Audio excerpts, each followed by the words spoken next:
I'm grateful that you came so quickly to save me. You even brought all this fruit. I didn't bring those.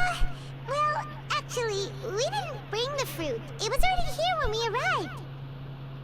We were kind of wondering about that, actually. When we found you here, there was all this fruit lying around and even some juice dripping from your lips. How did you end up like this anyway? Oh, really? I seem to understand now. All the fruit was likely from my, neighbor. Must have come by and saw me like this. Your neighbor? You mean there's someone else living nearby? Oh? So you're able to see them too? Yeah. Wait, hold on a second, Traveler. You say that before we arrived, you saw some mysterious creature and suddenly had a strange dream? Isn't that a little too crazy to believe? No, I actually do believe what the Traveler is saying.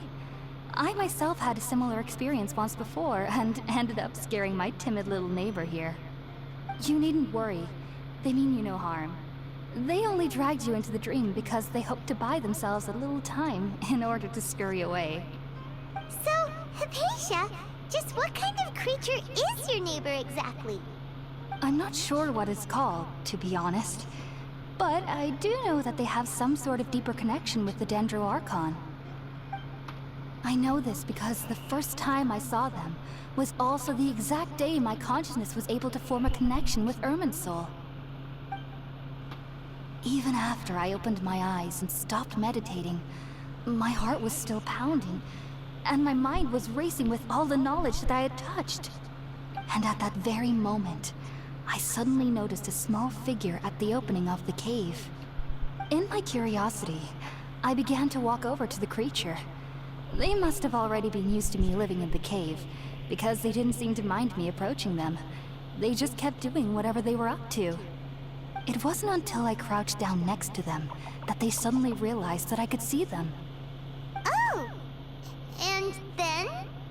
And then I had a dream. By the time I came to, they were nowhere to be seen. I was convinced they'd never show up again. But sure enough, I saw them nearby a few days later, and they weren't alone. I feel like they aren't as afraid of me as the first time I approached them, but I never would have expected them to save me.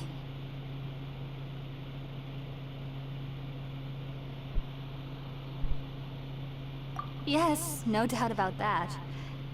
By the way, Tighnari mentioned in his letter that you had questions for me regarding Irminsul.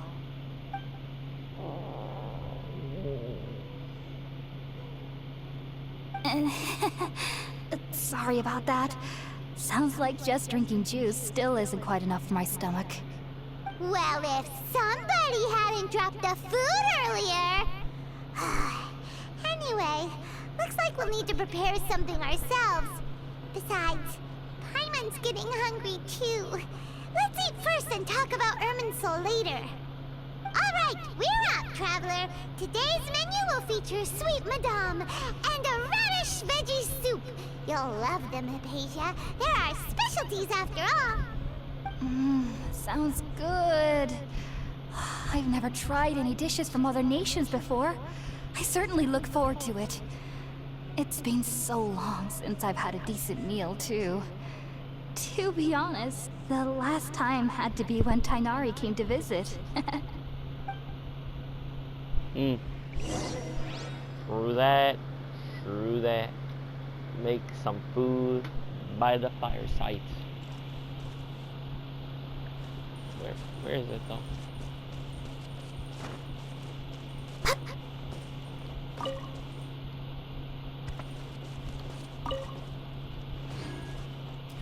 Oops. Wait, where is it? Oh. Are you already finished cooking?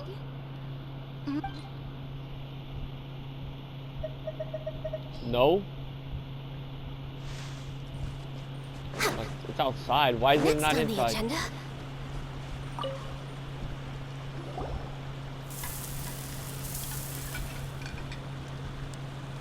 All done! Let's use the empty box that Tighnari gave gave us since we already watched it. Oh, it smells amazing! And the box is a nice touch, too! Let's go serve this up and start eating with Hypatia!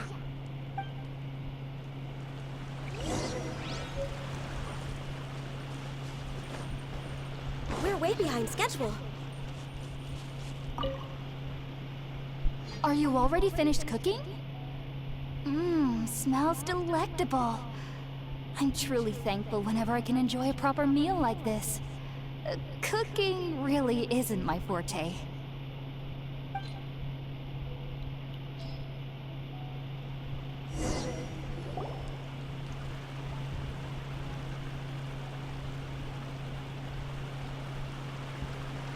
Even though everything you mentioned was in Tainari's letter, it's still hard to believe you were able to connect with Irminsul immediately after smelling Spirit-born eel for the first time. It took me nearly 3 years before I could do so. And everyone at the Academia even lauded me as a genius.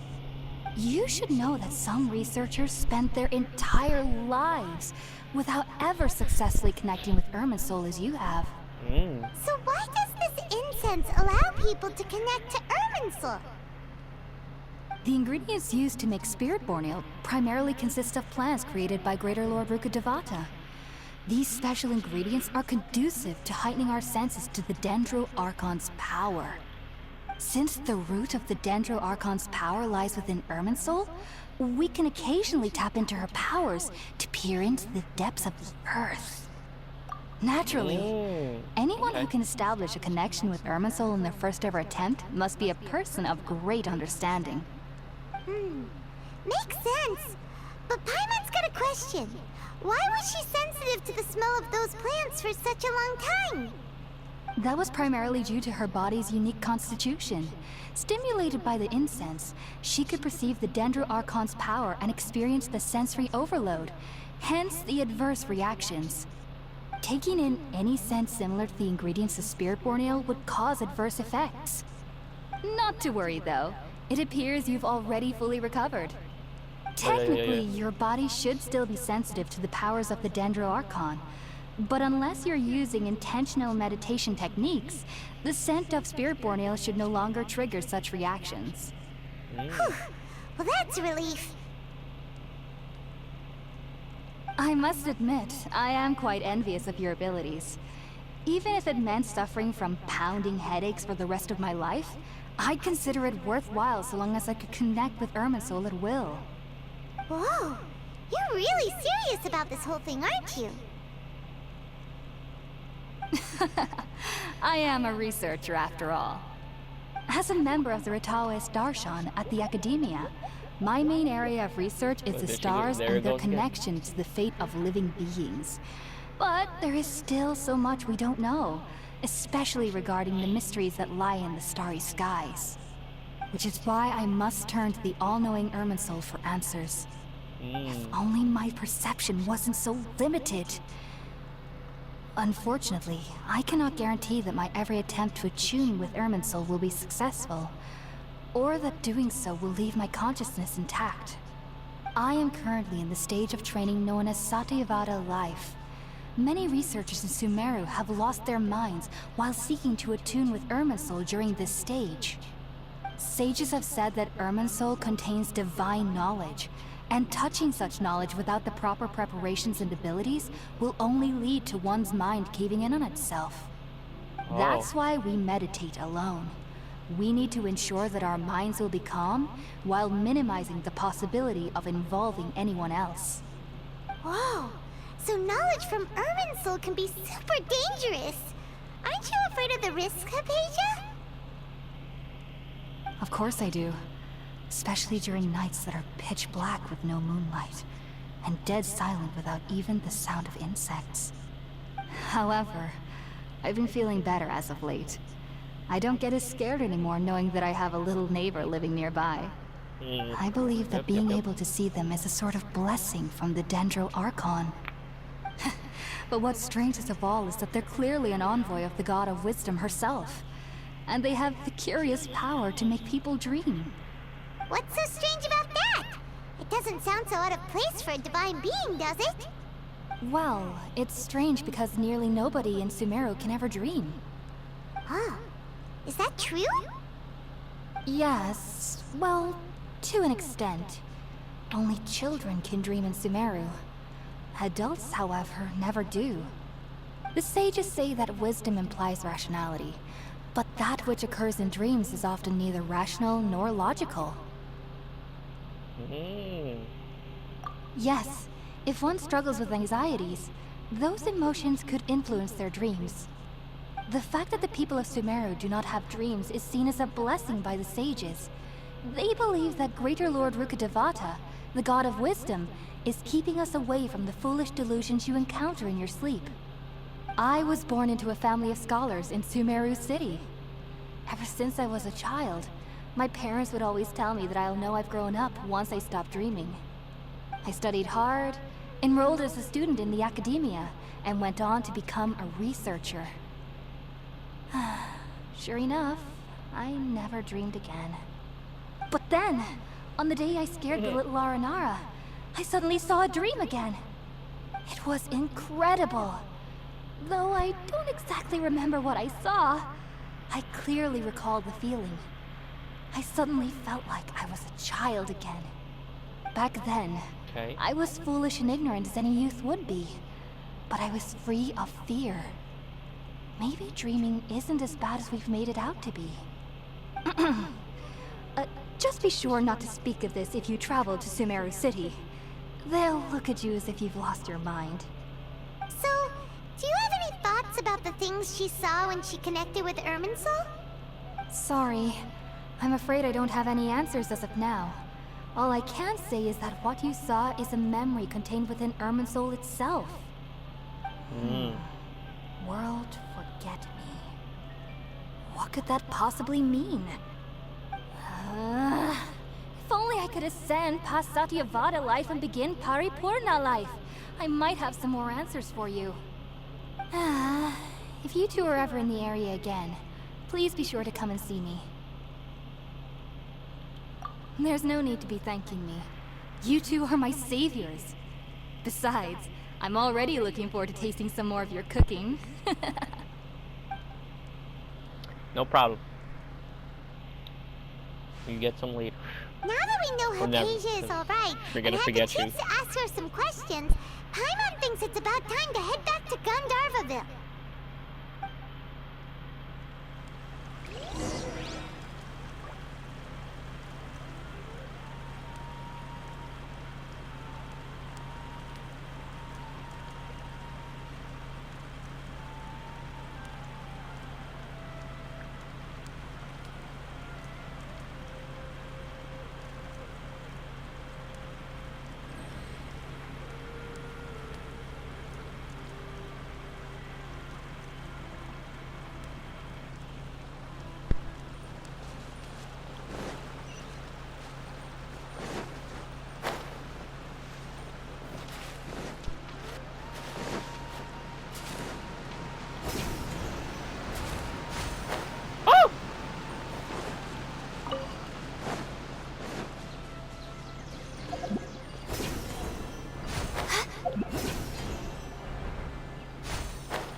Oh, I didn't mean to collect that. I'm stuck! Oh, good. I was just thinking that the silk flowers at the Feiyun Commerce Guild needed watering. But you're not even there! Think about it, Tainari. Refusing to join is tantamount to burying your head in the sand. I understand that you're a forest watcher, and that it's your duty to combat the effects of withering zones. But isn't it evident that such work is not a lasting solution to the problem? As Sage Kage clearly stated, your presence and guidance in Sumeru City is pivotal in finding a cure for Irminsul. How could you possibly refuse? Keep your emotions in check, Ghulam. Let's at least listen to Tainari's reason for declining. We're here to invite him to the Academia, not to cause a scene. Sage Kage, I am truly honored that you came here in person, but I'm afraid I must still decline your invitation. I am merely a forest watcher. How could the great minds of the Haravatat have any need of someone like me? Hmm.